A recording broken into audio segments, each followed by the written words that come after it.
Turkey's military resurgence is making headlines around the world. Recently, a Turkish-made TB3 attack drone successfully took off and landed on an aircraft carrier, marking a world-first achievement. This milestone was celebrated as a return to the naval dominance of the 16th century, when Admiral Hayreddin Barbarossa ruled the Mediterranean for the Ottoman Empire. Selçuk Bayraktar, chair of Baykar, Turkey's largest drone company, praised the event as opening the doors to a new world. Just as we once ruled the seas, you, as descendants of Barbaros Hayreddin, have today opened the doors to a new world, he told the crew of TCG Anadolu.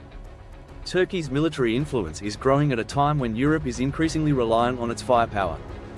With tensions high between Russia and NATO, Turkish President Erdoğan emphasized that European security is impossible without Turkey, highlighting its robust defense industry.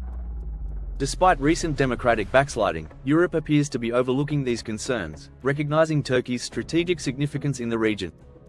Erdoğan recently offered to host a three-way meeting in Istanbul between the US, Ukrainian, and Russian presidents, a bold move underscoring Turkey's diplomatic reach. Turkey's military power is undeniable. Its navy commands critical shipping lanes in the Black Sea, and its armed forces, 355,000 strong, are NATO's largest in Europe. While Europe struggles to assemble a 30,000-strong reassurance force for Ukraine, Turkey's military is battle-tested and expedition-ready, with recent deployments in Libya and Somalia.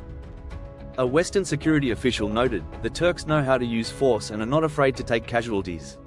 Their counter-insurgency operations are good, and they have used drones in a way directly applicable to any surveillance operation in Ukraine." Turkey's defense industry is also booming. As European countries scramble to supply Ukraine and replenish their stocks, Turkish manufacturers are producing armored vehicles, warships, drones, and munitions at scale. State-owned STM and ASFAT are building corvette warships for Ukraine, while Repkon is manufacturing artillery shell production lines in the US and Germany. Baykar, the company behind the historic TB3 drone flight, recently formed a joint venture with Italian defense giant Leonardo, setting its sights on Europe's expanding drone market. This move solidifies Turkey's role as a global player in military tech. Turkey's increasing influence isn't just limited to defense. Erdoğan's government recently launched Humane, a state-owned AI company chaired by Prince Mohammed and backed by Turkey's $940 billion sovereign wealth fund.